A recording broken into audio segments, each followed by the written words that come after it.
Welcome back to another technical deep dive here in the debug zone.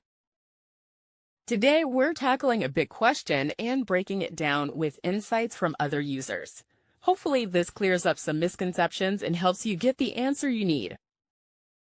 So, buckle up, stay a little curious, and let's jump right in.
And that's a wrap.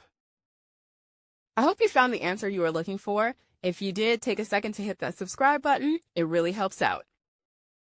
And let me know in the comments which solution worked best for you. See you next time in the debug zone.